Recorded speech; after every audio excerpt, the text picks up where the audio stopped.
తాకట్లో ఉన్న మీ బంగారాన్ని విడిపించి ఆ రోజు ఆన్లైన్ రేటుకి కొంటాం. Sharma gold company.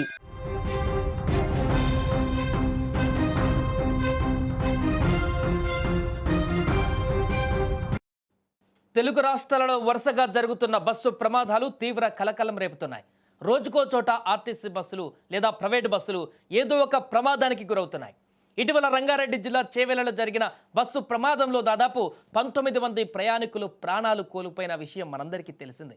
ఆ ఘటన ఇంకా కళ్ళ ముందే కనపడుతుంది. ఆ దారుణమైనటువంటి సన్నివేశాలు ఇంకా ప్రతి కళ్ళల్లో మెదులుతున్నాయి.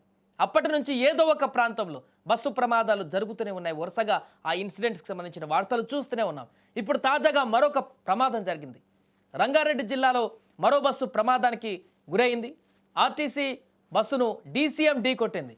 ఈ ఘటనలో ప్రయాణికులు స్వల్పంగా గాయపడ్డారు. ఎవరికి ప్రాణ నష్టం జరగకపోవడంతో అందరూ ఊపిరి పీల్చుకున్నారు. రాజేంద్రనగర్ పోలీస్ స్టేషన్ పరిధిలోని ఆరంగర్ చౌరస్తా వద్ద ఈ యొక్క రోడ్డు ప్రమాదం ఈరోజు ఉదయం జరిగింది. షాద్నగర్ నుంచి హైదరాబాద్ వైపు వెళ్తున్నటువంటి ఆర్టీసీ బస్సును వేగంగా దూసుకువచ్చిన డీసీఎం వాహనం వెనక నుంచి ఢీకొట్టింది. ఒక్కసారిగా డీసీఎం ఢీకొట్టడంతో బస్సులోని ప్రయాణికులంతా కూడా షాక్ గురయ్యారు. ఈ యొక్క ప్రమాదంలో బస్సులోని ప్రయాణికులు స్వల్పంగా గాయపడ్డారు. వెనక కూర్చున్నటువంటి ప్రయాణికులు. బస్సును డీసీఎం ఢీకొట్టిన వెంటనే భారీ శబ్దం కూడా వచ్చింది. అక్కడ ప్రమాదాన్ని గుర్తించినటువంటి స్థానికులు హుటాహుటిన అక్కడికి చేరుకొని బస్సులోని ప్రయాణికులను బయటకు తీశారు. ఒక రకంగా భయపడ్డారు అక్కడున్న స్థానికులందరూ ఒక్కసారిగా. ఎందుకంటే ఎక్కడ చూసినా కూడా ఇంకా ఆ చేవెళ్ల ఘటన ప్రతి ఒక్క కళ్ళల్లోనే మెదులుతుంది. అలాంటి సందర్భంలోనే ఇప్పుడు మరొక ప్రమాదం వారి కళ్ళ ముందే. అక్కడ బస్సు ప్రమాదం అనగానే ఒక్కసారిగా వారందరూ కూడా భయపడ్డారు. పరిగెత్తుకుంటూ అక్కడికి వెళ్ళారు. అక్కడ ఉన్నటువంటి స్థానికులందరూ, చుట్టుపక్కల ఉన్న వాళ్ళు ఏమైందని చెప్పేసి. బట్ అదృష్టవశాత్తు ఎవరి ప్రాణాలకు ఏం కాలేదు. అక్కడ గాయపడిన వారిని మాత్రం చికిత్స నిమిత్తం స్థానిక ఆసుపత్రికి తరలించారు. సమాచారం అందిన వెంటనే అక్కడికి రాజేంద్రనగర్ పోలీసులు కూడా చేరుకున్నారు. కేసు నమోదు చేసి దర్యాప్తు చేపట్టారు. డీసీఎం అతివేగంగా వచ్చి ఢీకొనడం వల్లే ఈ ప్రమాదం జరిగిందని కూడా అక్కడ ఉన్నటువంటి స్థానికులు కొంతమంది చెప్తున్నారు. దీనిపైన పోలీసులు వివరాలు సేకరించేటువంటి పనిలో కూడా పడ్డారు. అయితే ఈ ప్రమాదంలో ఎలాంటి ప్రాణ నష్టం జరగలేదని, ప్రయాణికులు స్వల్ప గాయాలతో బయటపడ్డారని కూడా పోలీసులు చెప్తున్నారు. అక్కడ ఉన్నటువంటి స్థానికులు కూడా చెప్తున్నారు. దీంతో ఒక పెద్ద ప్రమాదం నుంచి అయితే ఈరోజు అందరూ కూడా బయటపడ్డట్టుగా కనపడుతుంది ప్రయాణికులంతా కూడా.